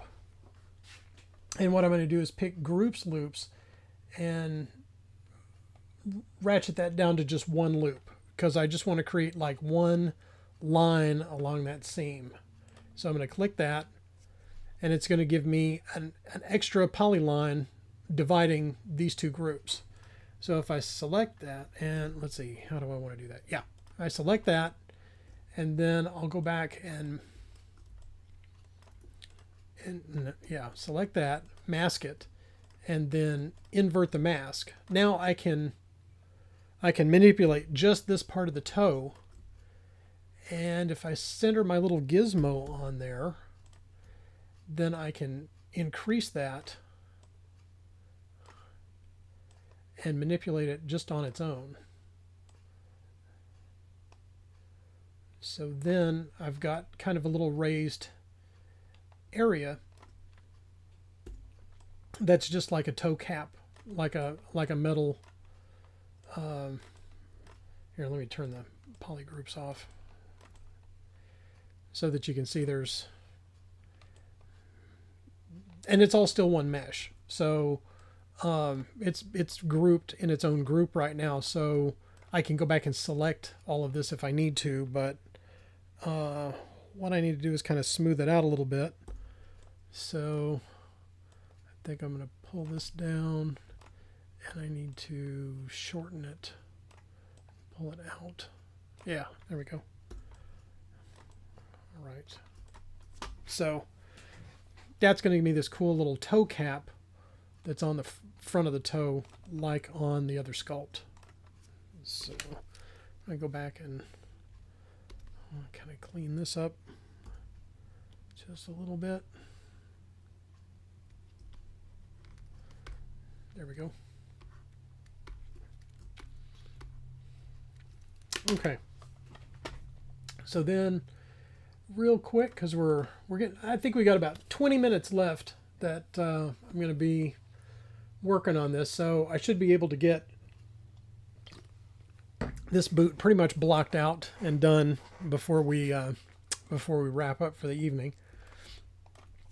So what I want is I'm going to go ahead and import a cylinder to create the strap that's going to go across there, and let's put the cylinder in there. Okay. And then I'm going to do some pretty wacky stuff with the cylinder to make this strap that goes across the boot. Okay, so first of all, I'm going to clip it in half. Bam. Okay, so then I'm going to duplicate that, and then I'm going to flip it, and then I'm going to turn it, and then I'm going to size it. It's going to be just like that. Okay. Spread that out a little bit. No. Ooh, let's bring it back in and seat you right there. Okay. Now, just like with the other ones, this is two separate objects on two separate layers, right? So what I need to do is I need to make that all one piece. So I'm going to do just like I did with all of the other stuff. I'm going to merge that down. I'm going to go over to my geometry tab and go to Dynamesh, ratchet up the resolution on it a little bit, and then make one mesh out of that. Okay, so now it's all one piece, basically. So what I want to do is I'm going to go back and I'm going to remesh that and bring the resolution down just a little bit.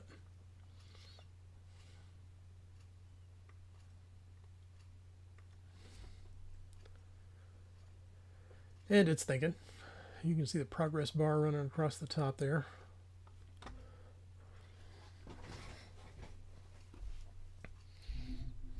Okay. Let's see.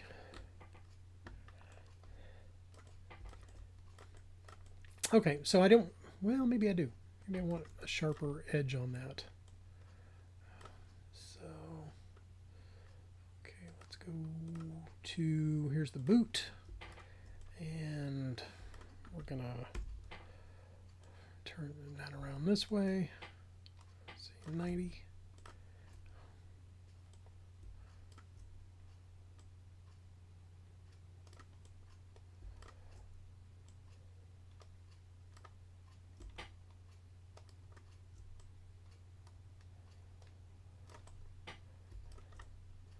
Okay, it's getting there. It's getting there.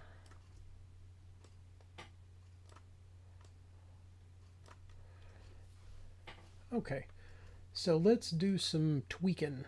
So we're gonna tweak the shape on it a little bit. So in this little gear right here on the gizmo, it's going to open up this palette, which is going to give me options to taper different areas of the object that I've got. So I kind of want to taper out the back of it. So I'm going to pull this tab and it's going to taper that out.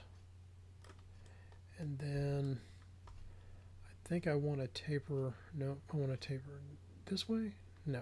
Let's see, how do I do that? Is it here? Yeah. So I'm going to hold the shift key down and constrain that to like 35. And then I'm going to pull this one to 35. Okay. And what that's done is it's inflated it quite a bit.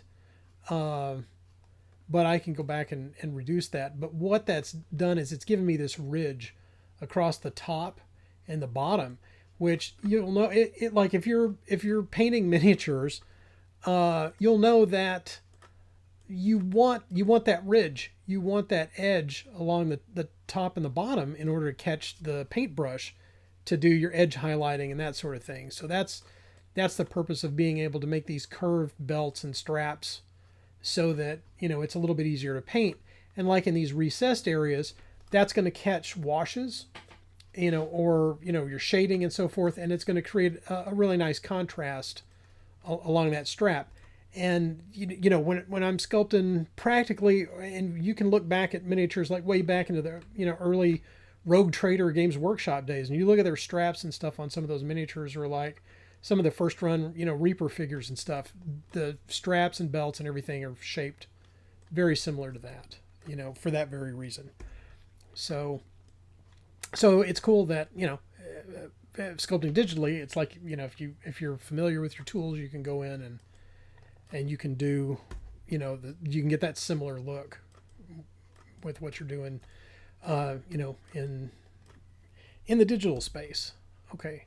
So what I need to do is I need to inflate this a little bit so that it gives me a rounded edge around there. And that's going to help also, that's going to help your brush catch the edge of that so that it's not super sharp, so that when you paint along there, it's going to show that highlight on the boot or on the boot strap, and it'll be easier to paint. So I'm going to go back and I'm going to remesh that since I've expanded it, and I don't think I need to reduce the resolution on it, but it'll probably do it anyway.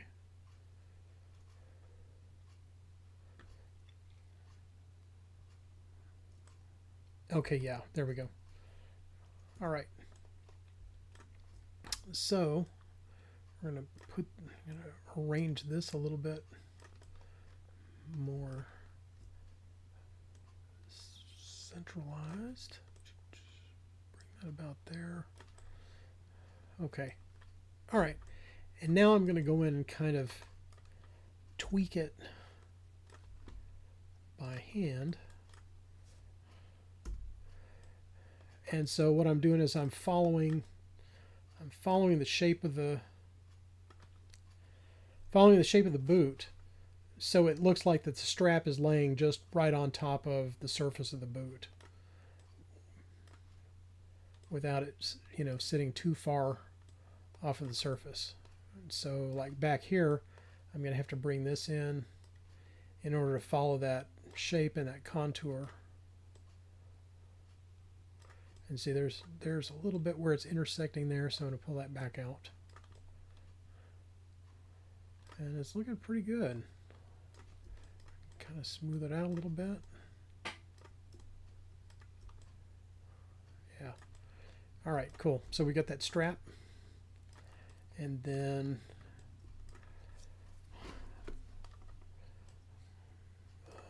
let's divide it up a little bit. Okay.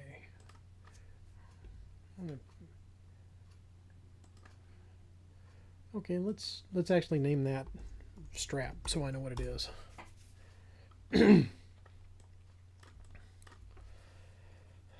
Okay. Now we need to add the buttons on the side. So I'm going to go and insert this sphere, which is super huge. And let's go back and bring that down.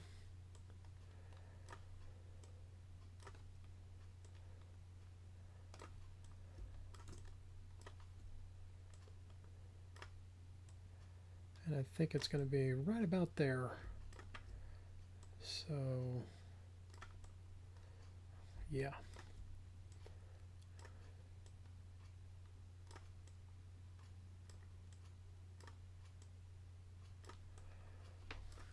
Something just like that. Okay. Now what I want to do is I'm going to go back up to the strap itself, and using the Orb Cracks tool. Let me see, did I? Okay.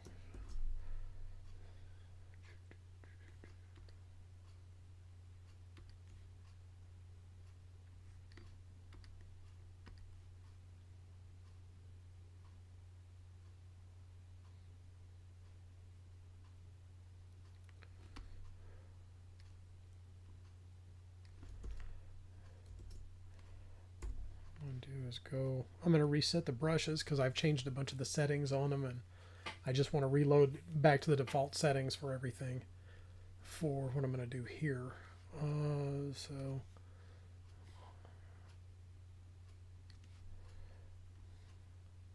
and I want to create a little inset just around the outside of that button. And let's try that again. Just around here.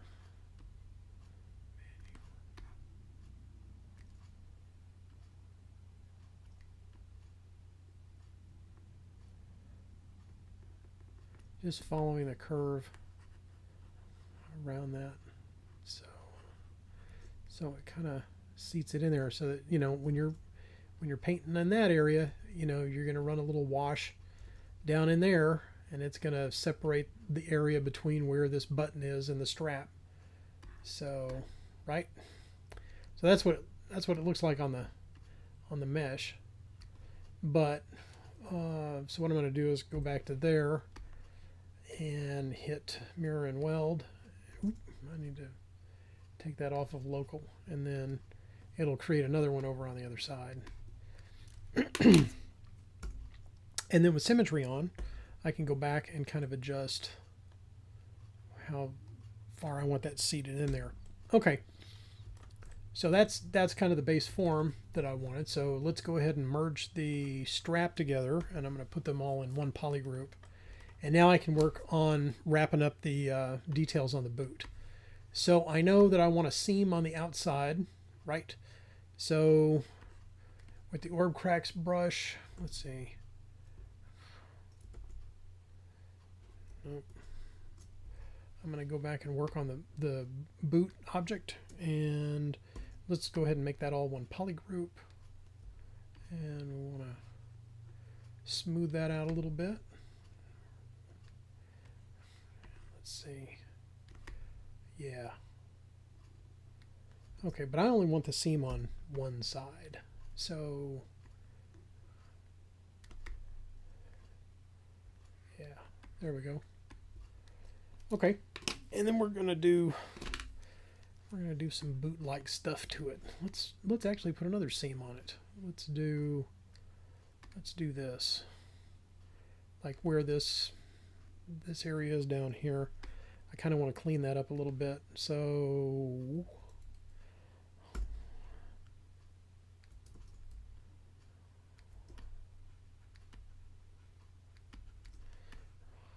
right.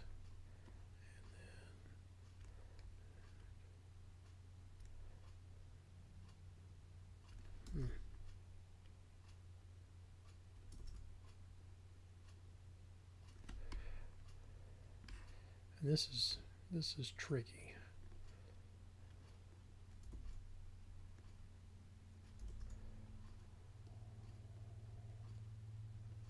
Ooh, almost. Almost.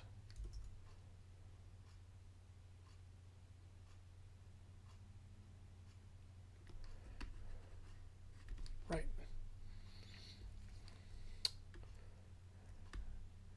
That's starting to look like a space boot, huh?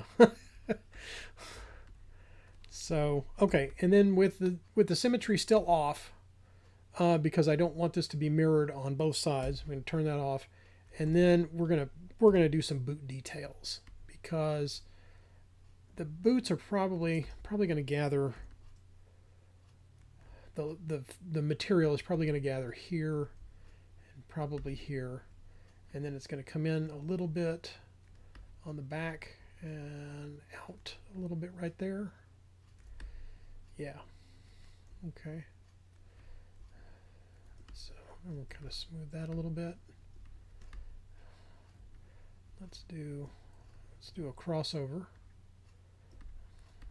All right. That'll be something interesting to paint, right? And then it'll probably gather a little bit further up, or it'll come out a little bit.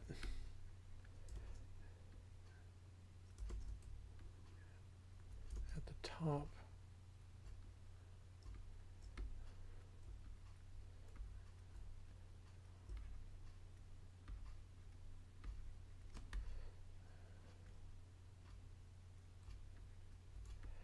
And this kind of gives the boot the impression that it's not like super hard leather or anything. It's more of a softer type of material. You know, I could even go, if I really wanted to push that even more, I could go back and put even smaller sections down here. You know, like if I wanted to really, you know, if I really wanted to simulate that it's, you know, a soft material and it's bunching up around there. I don't, but for this particular boot, I don't think that's going to be necessary. So I think we're kind of selling it already with, you know, what we've got here. So I think that's looking pretty good. Then one other thing that I want to add is I think there's going to need to be some clasps along that side where that seam is. So I kind of want to go back and run that again just to kind of reinforce the depth on that and kind of emphasize it. So I can check it, that it's like, well, it shows up, you know, pretty good right there.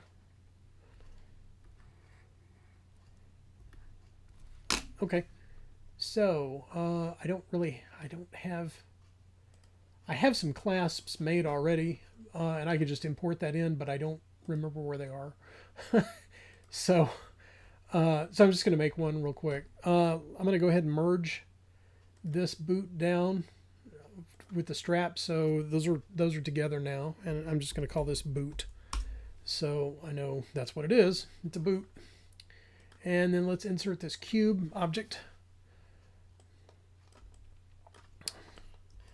And we're going to make a clasp out of that, and maybe a little strap that goes along the side. So okay, so let's look at our reference real quick.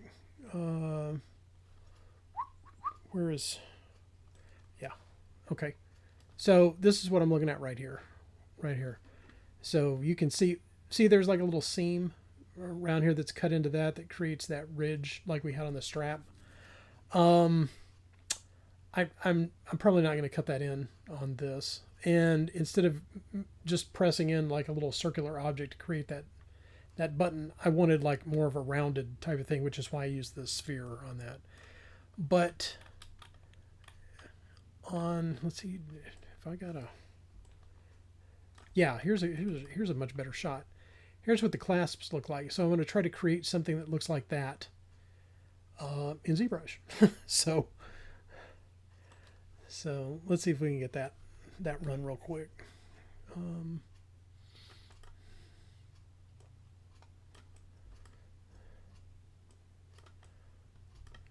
Kind of want it to be about the same size. So let's do that, and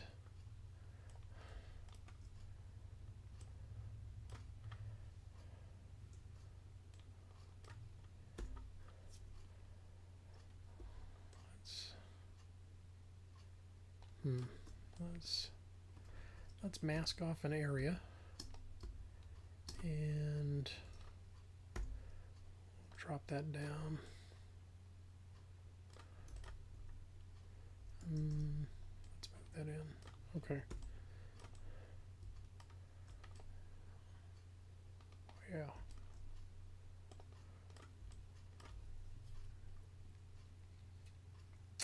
And then I don't have another cylinder object, so I'm going to have to import, let's see,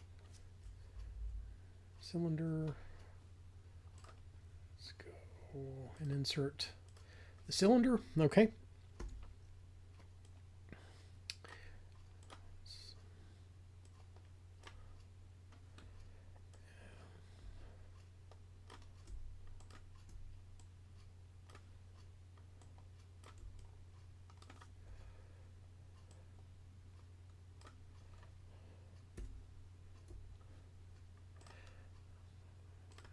I wonder if I can slice a section of it. Let's see, slice circle. Bet you I can. Okay. This will be fun.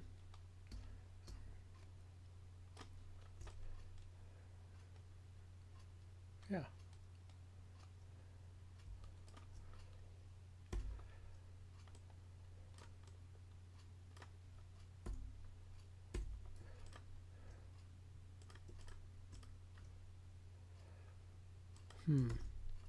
Okay, so like we did with the toe, I'm going to go back to my palette over here for edge loop, and I want to create one edge loop around the inside circle on that on the I can't believe I'm getting a spam call at like 8 o'clock at night. That's crazy.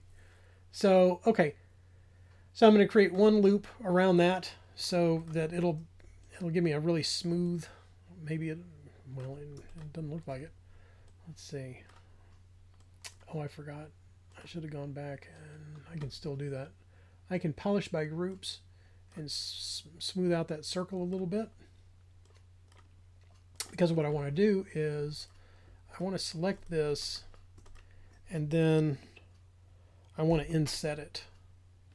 And if I select the correct object, then see, I can bring that in, and then I can inflate that a little bit and kind of round it out. And let's remesh it real quick. And we're going to go to close that, and we'll remesh it, and it'll give it a nice little piece of geometry, and that'll be kind of the front end clasp for our strap on the boot. So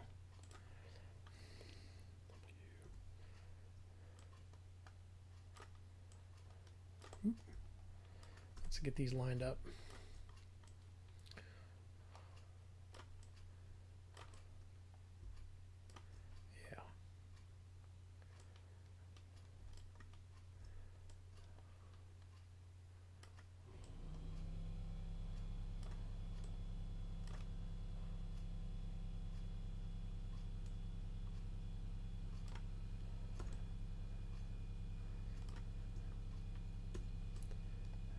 Okay, and we'll go back and we're going to remesh this one real quick so that I can bend it and it won't cause weird artifacts when I wrap it around the shape of the boot. Okay, so I think if I'm sitting here, I don't know if you can actually see me. I wasn't looking at that. So let's see.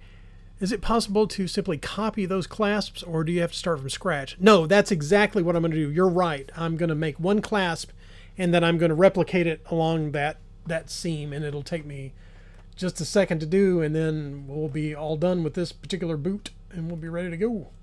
So let me, man, if I can get it oriented around where I need it there. Okay.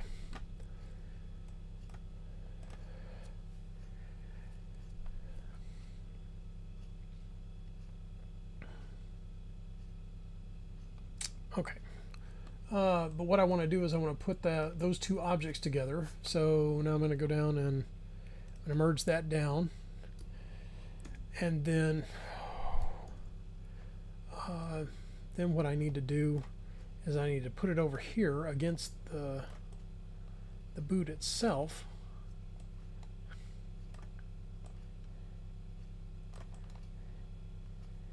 And that way I can see how much I need to wrap it around there. So I'm going to go here and go to bend arc. And then I should be able to grab this little handle and wrap that around the curvature of the boot.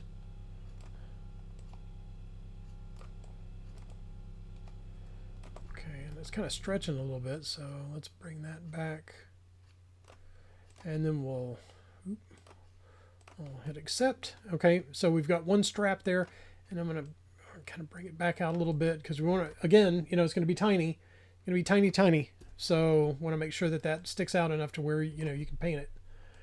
But yeah, so if I make it just a little smaller, I'll bet you I can get 3 of them on there. So let's scooch that. Okay, so then what I do is if I hit the control key, I can grab this handle and pull, and it's going to replicate this, and then all I have to do is scooch it like to where it goes. So let's orient that out. Check the front. Yeah. Maybe a little bit more space in between those. Yeah, okay. And then let's see. Let's run that back a little bit. And then we'll do one more. So I'm going to hit the control key and then grab this handle and pull, and then it's going to give me one more. And then I can scooch this back. And I'm going to leave a space up here at the top of the boot because like his pants and everything will kind of flow, you know, over that. And so, you know, it'll create a little bit of space in between there. And I mean, just to put that into perspective, it's like if I open up the ruler, you can see these 1 millimeter marks. The space in between these straps is, you know, about 1 millimeter or less. So they're already pretty snug, you know. And it may be worthwhile to kind of air them out a little bit more, but I could probably do that. Let me grab my other selection tool, lasso. I'm going to mask that off, and then now I can move just this one, and then I can move this one, and there we go. Okay, so I'm going to turn off the poly groups so we can just look at it as a boot.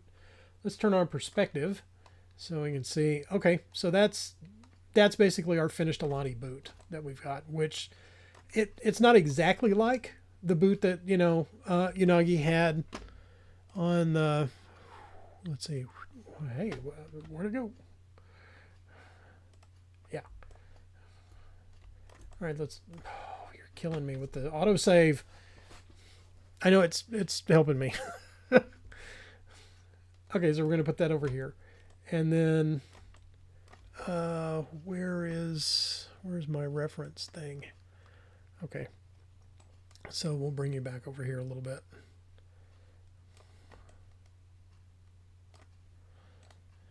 So you can kind of see that it's very similar to, you know, what I did here. It's similar enough.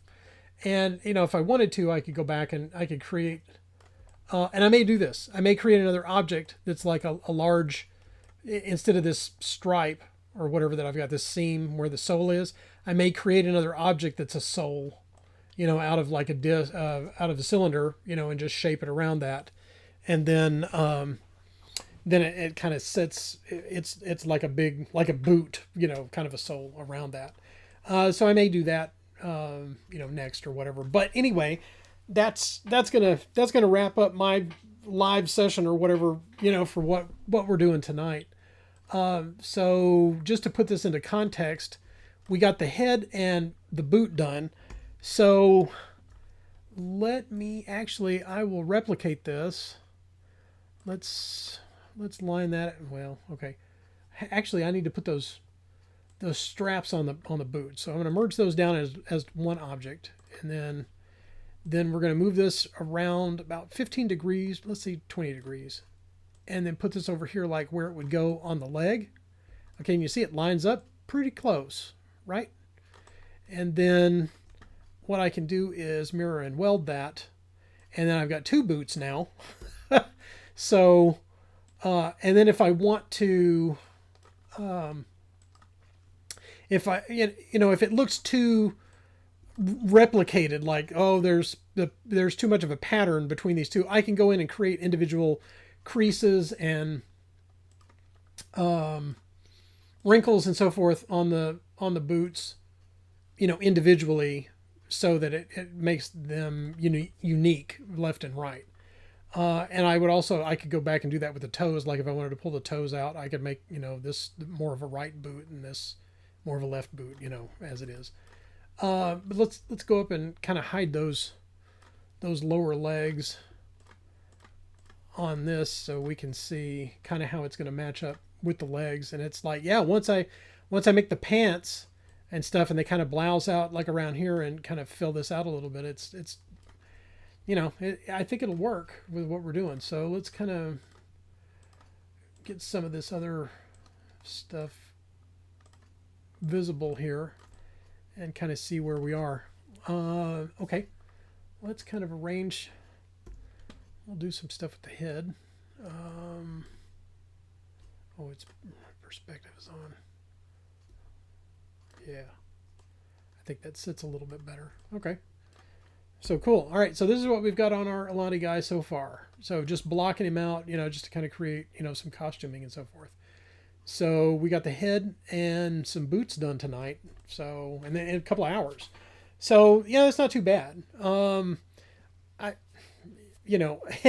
usually I work a little bit faster than what I was doing tonight. It took up a lot of time, at the beginning of the show to, kind of show you guys, my thought process on the concepts and all that sort of thing. But generally, it takes me about 3 or 4 hours to block out an entire character. And then once I get the base mesh done, then I save that out in case I need to go back to it for whatever reason, just in this sort of, a pose that I have. And then I'll take a copy of that and then I'll start posing it, into the final pose.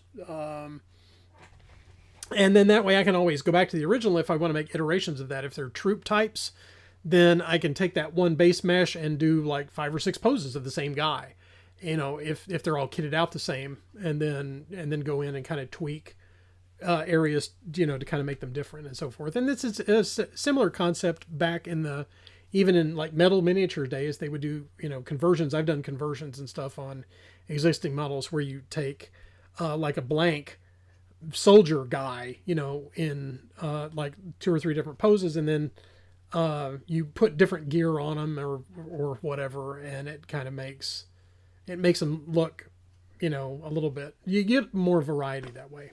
But anyway, yeah. Did you guys have any questions or anything? If you wanted to pop anything up in the chat. If you want to, once the stream is finished and you want to check out the links, I'm going to put some links and stuff in the description below. And if you've got any questions or anything, go ahead and put those in the comments down in the comment section at the bottom of the window. And I'll take a look at those and I'll try to answer those and that sort of thing. Also on the YouTube channel, we have a comment tab on our YouTube channel, and that's kind of like a form. You can go and put questions and comments and stuff in there. And thanks, Shane. Shane's I'm glad you enjoyed the process. Hopefully it didn't put you guys to sleep. I appreciate that. James says it looks really good. Let's see. Yeah. Well, hey, Brian. Yeah, I'm going to try to do a stream at 6:00 on Wednesday nights like this. And next week, I'll probably be doing something different because I'm going to go ahead and continue to work on this guy throughout the week because I need to get these models done for the Kickstarter project that's coming up next month. So I've got 4 more sculpts that I need to finish out for the set that we're going to offer on there. Anyway, yeah, I appreciate you guys jumping in, and thanks for hopping into the chat, and thanks for watching the stuff. And maybe next week we'll do some Edo or whatever. Or if you've got something that you want to see that's like, oh, hey, how do you do this? Or how do you make pouches, or, something, put those in the comments too. And I'll see if I can, incorporate those ideas in what I'm showing you guys, on the next stream. But other than that, I'm going to go ahead and sign off. And then I've got a special word from Shopcat for you that I'm going to go ahead and run now. So I will see you guys next week, and thanks for sitting in with me and hanging out. I appreciate it. We'll see you guys then.